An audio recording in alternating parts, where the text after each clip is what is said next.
Good evening. It is 8:03 here in Florida, and blessings to everyone.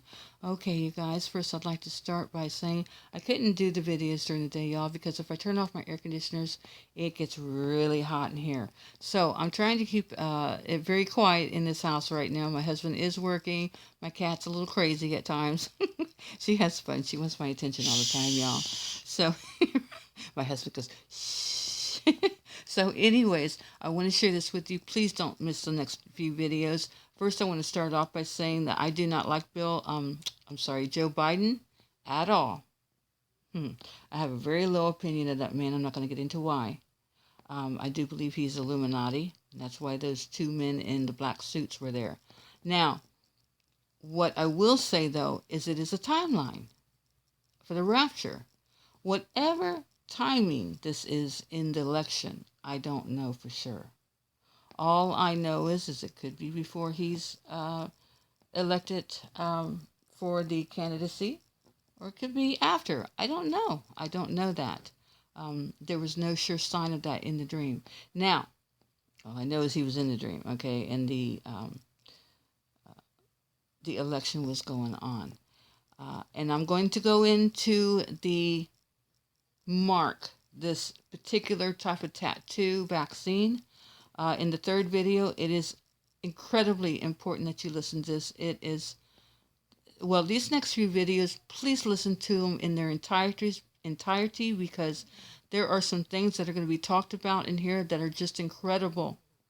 Now, why is this particular video before you important? Because she's talking about Germany. And Germany is a missing part of the equation that I have been looking for. Myself, Amanda Christian, Kim Fisher, Kim Mosley, and I believe some other people have had Germany. Okay? And, well, the dream I had was of my German Shepherd when I was 5 years old, which is the number of grace. Amen. And this dream I had, my German Shepherd was on the left-hand side of my mama's house, and she was nipping at my fingers. She wasn't hurting me, though. Shane would never hurt me in real life. So, again, I do believe this is in reference to what I'm getting ready to show you. It is unbelievable, you guys. And listen to the entirety because I'm telling you all the information in both parts that I'm going to be sharing. You're not going to want to miss. There's nuggets all the way through it, okay? So let's listen to this young lady here first, and God bless her. And again, I don't know what she believes. I don't know what this person that she's going to be presenting believes. All I know is we need to just focus on what's being said here about everything according to the vaccine and Germany. Here we go. Better result, but then it's going to bring out martial law also, and it's going to be World War III at the end. That's what they plan. But after I know about Bill Ryan's testimony, I just saw another testimony from another person. Okay, I'm going to stop that. She is talking about the vaccine. Okay, and then she leaves a link in her inbox. And I'm just going to share that with you, okay? This says, they planned this ever since 10 years ago through Bill Ryan's testimony, okay? And then it says, and through the German document since 2012, which is translated to English. Here we go. What is the outcome? Okay, I'm going to back this up a little bit, and then we'll go into it. This morning. Absolutely. Can you tell us some information that you've received? What's going on in the world? Well, let me start off right from the beginning, off the bat. That there are so many stories about the coronavirus on the internet. For example, there were a number of prophecies, and people are all hyped up about the prophecies. Sylvia Brown predicted that in the year 2020 there would be this virus and it would stay for a short time and go away. There were books written prior to that, and explaining that these things would come. There were TED Talks by Gates, for example, that this was something that was on the horizon, not just a possibility, but a probability. There were movies that were made about these things, Contagion and other movies. So it seems as if the mind of humanity has been put into a groove to accept the inevitability of such an event. Mm-hmm. Now, let me say right from the beginning, this is not a program where we're going to discuss any one of these theories or get into conspiracy theories around about this issue. And we're not going to discuss whether all of these things are legitimate or not legitimate. When we err, we have to err on the side of caution. That means we accept that the information that we have is genuine to an extent, and we even go along with any legislations that are in the pipeline, and we try to be responsible citizens. So that is off the bat. Amen. And of course, if legislation should be enacted which is contrary to God's law, then that becomes a different story. So today I don't really want to talk about the legitimacy necessarily. We'll mention one or two things. And about the fact that, this is a crisis, I want to talk more about what is the outcome. Where's it actually heading? Yes. And what is the possible or probable outcome? And we need some sound information regarding this. Now, there have been a number of developments and escalations. For example, the German government announced major escalations in terms of restrictions on humanity and freedom of association and all of these issues. And there was a very interesting discussion on television in Germany. I think it was yesterday, and it's brand new. And if I can just give some information, it was by the Institute for Science Research and Community Politics. In German, that would be Institut für Wissenschaftsforschung und Gesellschaftspolitik. And an expert in the field of epidemiology and an expert in respiratory diseases, Dr. Wolfgang Wodak, was the spokesman. And I found it fascinating. We can't play it for the viewers because it's in German. But I found it fascinating that he was totally surprised at the way in which this thing was being handled.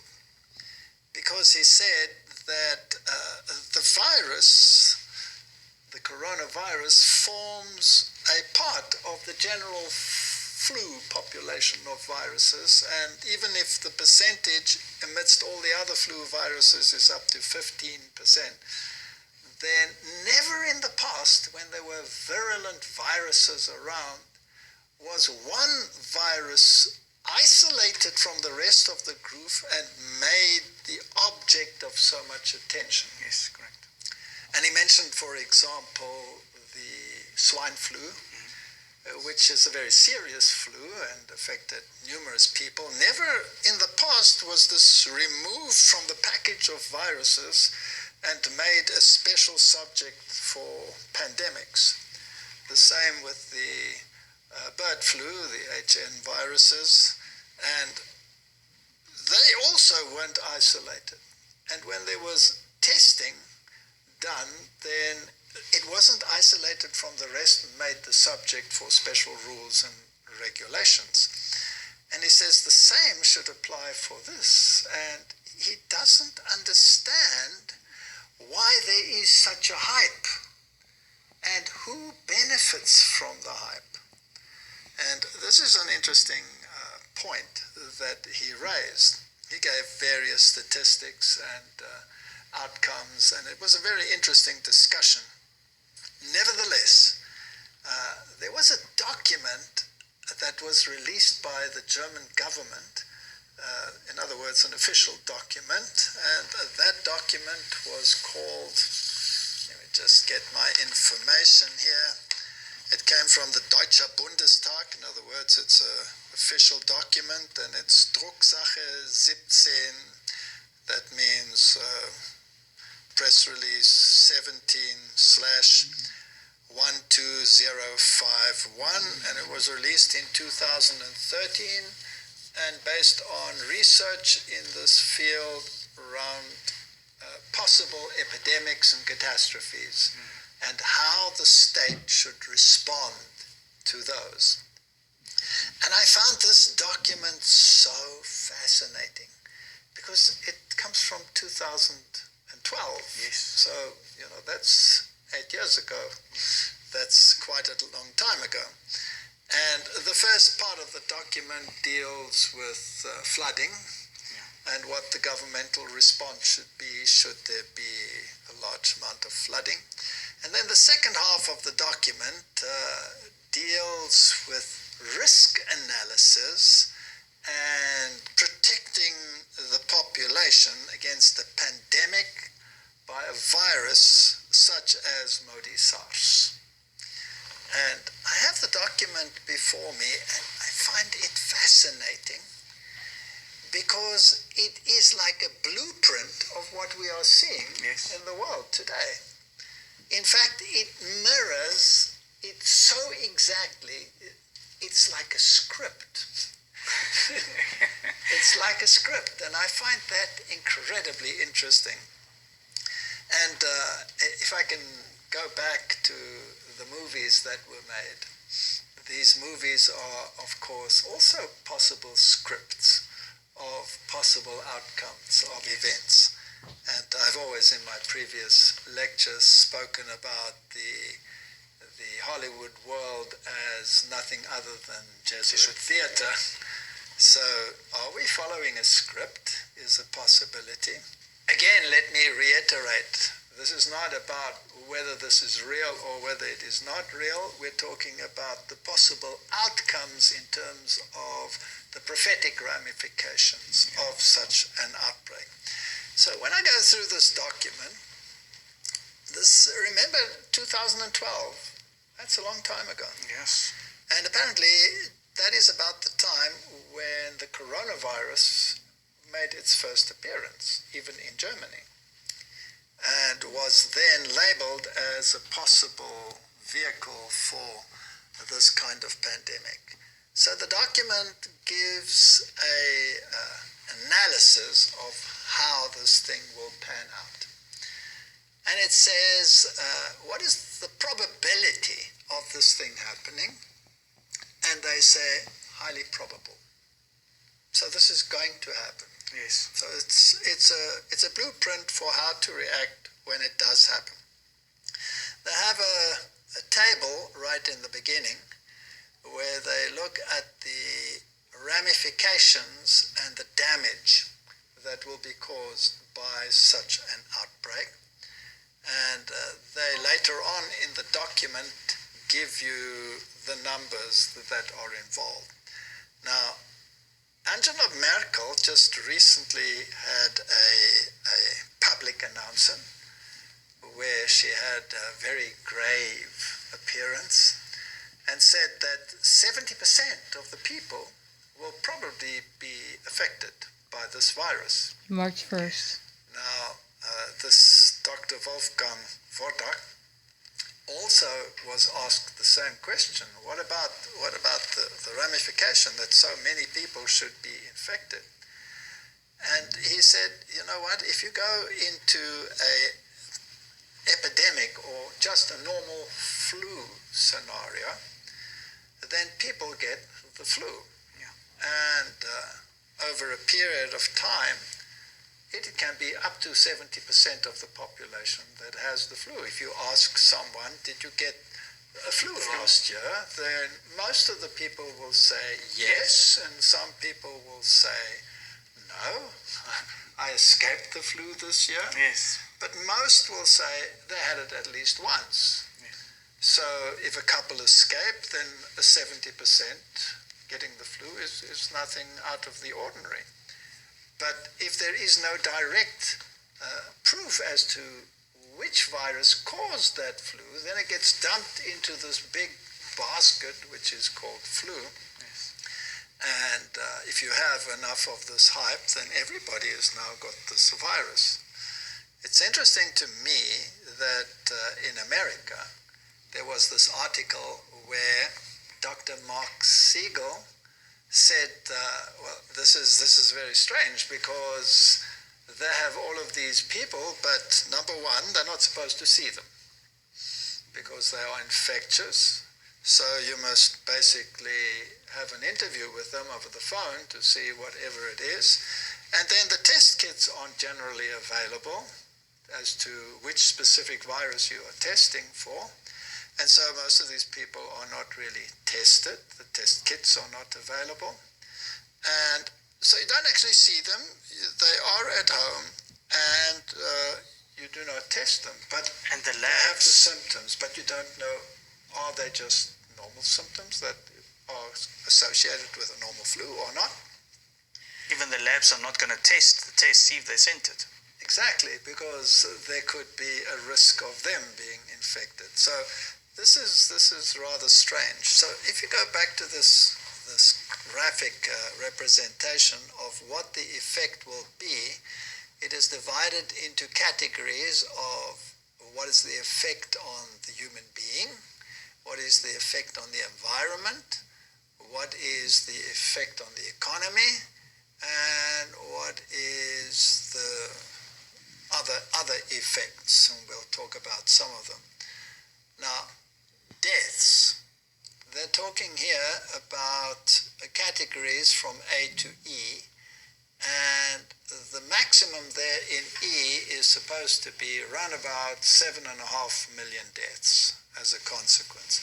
So the impact, they say, on humanity is going to be very high, with millions, 7.5 million probable deaths, injured or people that are sick in the same number, in the same category, and those that need help, again, maximum.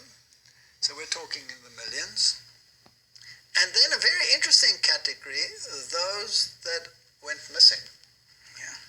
And that is a relatively high number. So if we consider that the maximum here is 7.5 million, then the number of missing people here could be between a third and half of that. Hmm. So that's quite a number of people just gone missing. And they explain it by saying, well, maybe they were on a trip and didn't come back or whatever. Rapture. And then as to the impact on the environment, any damage to the environment or certain areas of the environment or buildings or groundwaters or useful surfaces, zero damage. Then some of the animal kingdom, especially those that are in the agricultural sector, there might be minimal damage as far as they are concerned. So the damage lies with human beings. Yes. And then the next one is a very interesting category with maximum damage, and that is the economy, the people's economy. In other words, the man on the street. Not necessarily the big companies, but the general economy. It seems to have a major impact. And then also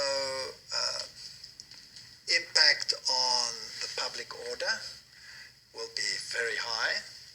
That means you can expect disobedience, civil disobedience, you can expect riots, you can expect all of these things. And the political ramifications will be massive, and the psychological ramifications will be massive. And then cultural heritage sites, they won't be affected at all. So it seems as if the economy, especially the people's economy, humanity in general, and the political ramifications will be maximum. But now, what fascinates me about this document is the detail, because it's quite a long document. The whole document is well over 80 pages, and this is probably 2/3 of the document dealing with this. I'm not going to deal with the whole document, just highlight a few points. Number one, this pandemic will be worldwide. It'll be a worldwide pandemic because you cannot contain a virus, obviously. Yes. And what will be the probable vector? What will be the one that will cause the problem? So the scenario is that they have here is a hypothetical Modi SARS virus. And then they say, for example, SARS coronavirus CoV. Yeah. That's interesting. That is now 8 years ago. So the probable virus could be the coronavirus, or then they throw in there the H5N1 influenza virus, or even some other, like HIV or something. But the first one they mention is SARS coronavirus CoV. And this virus was first isolated around about 2012 in 6 patients. Now it's interesting that if you take that same number today, that's also where it would have started. Yes. But there was no pandemic at that stage regarding this virus. Now, let's describe what happens. They're saying in this article, they're talking about the incubation time of the virus and how long it will take before you develop symptoms. That would be 5 days. And then 14 days before it manifests itself strongly, and what it does, it attacks the respiratory system, and you can become dizzy, and you can get cramps, and the lethality. And now lethality is an interesting term. It's those that will die as a consequence of the infection. In other words, not of the whole population, but of those that infected will be high. So what does that really mean? And then where will it appear? That's interesting. They say it will appear or be manifested particularly in Asia, North America, and Europe. Yes. Now that's interesting. Why not in the rest? Well, one of the reasons why they could actually say that probably is because of the next data, which they will say. So initially, it'll only be 10 cases in Germany, and then it will spread out until virtually 70% of the population, as Angela Merkel said, would get this. Now, when will this happen? Exactly. And they say this will occur in February in Asia. Now, isn't it interesting that this virus broke out in Asia in February? Now, this is 8 years ago that they're saying that it'll probably come from Asia, and then a couple of weeks later, its dimensions will be. Now, what he's speaking of here is it happening in 2012. It happened in Asia in February in 2012. I want to make that clear. Okay, here we go. Realized, and then in April, it will be identified as Modi SARS or coronavirus, and then it will come to Europe and the United States.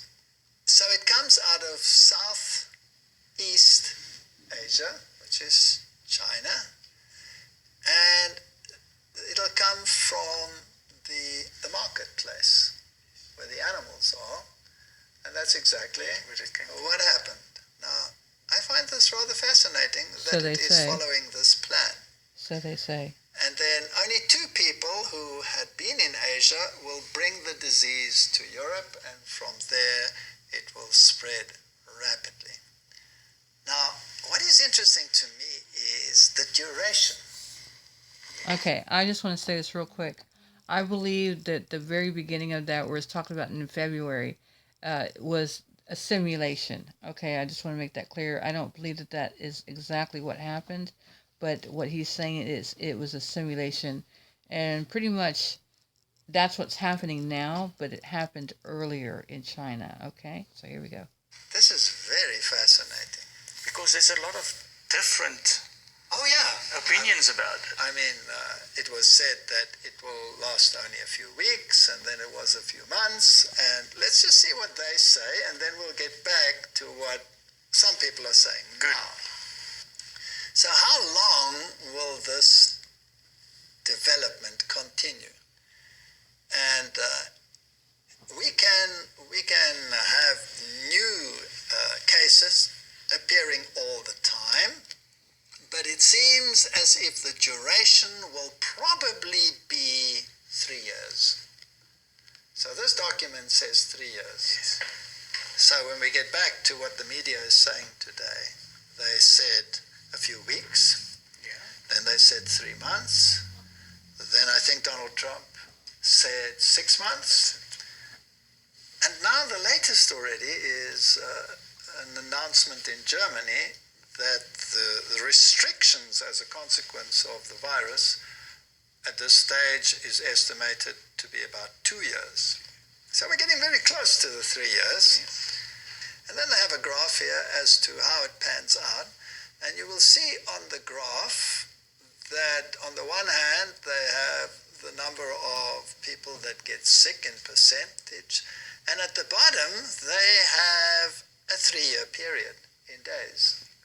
So there's 360 days, that's 1 year, and then they'll have 2 years and 3 years. So they are planning for a 3-year period for this virus.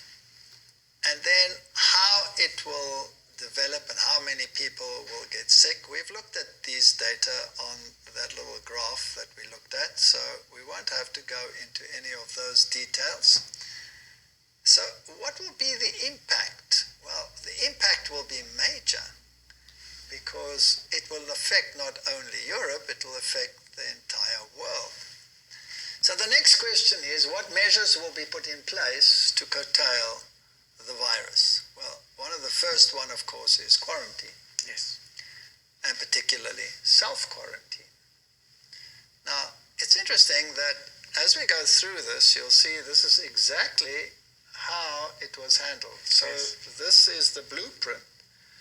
And as far as I can see, we are following the blueprint to a T Yes. at the moment, with one announcement after the other. It's interesting that they say that there will not be one specific way in which the various countries will deal with it.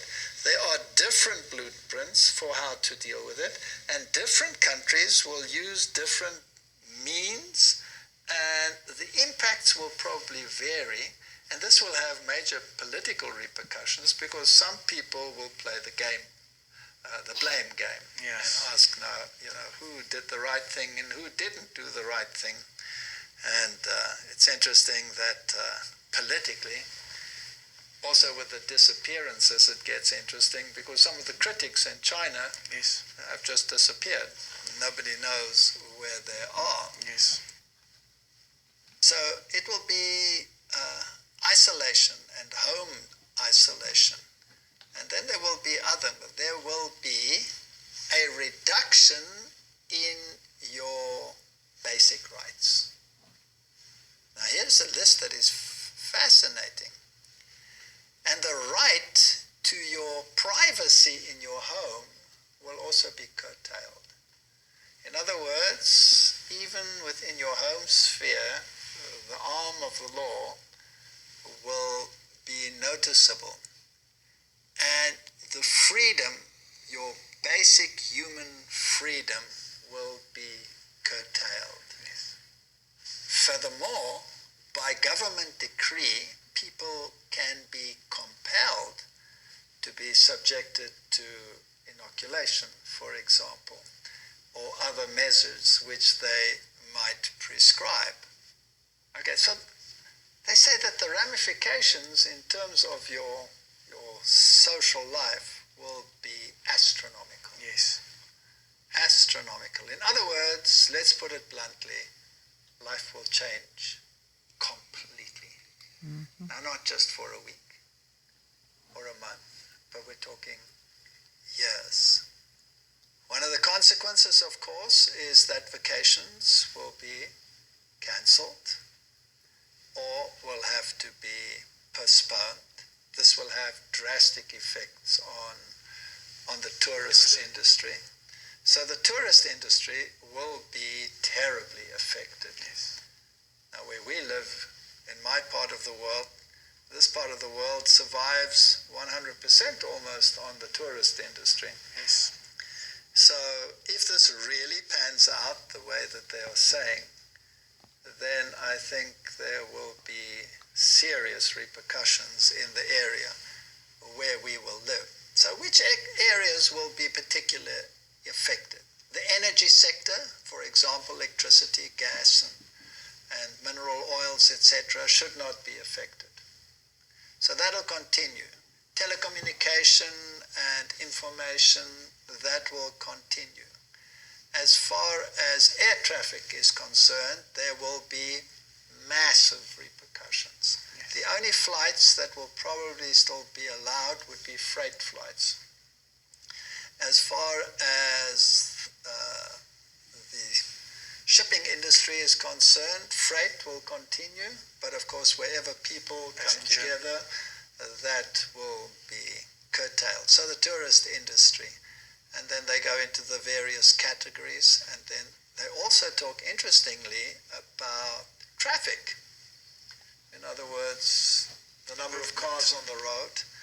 Initially, that'll increase dramatically because people won't be able to take part in public transport because that's when people come together. Yes.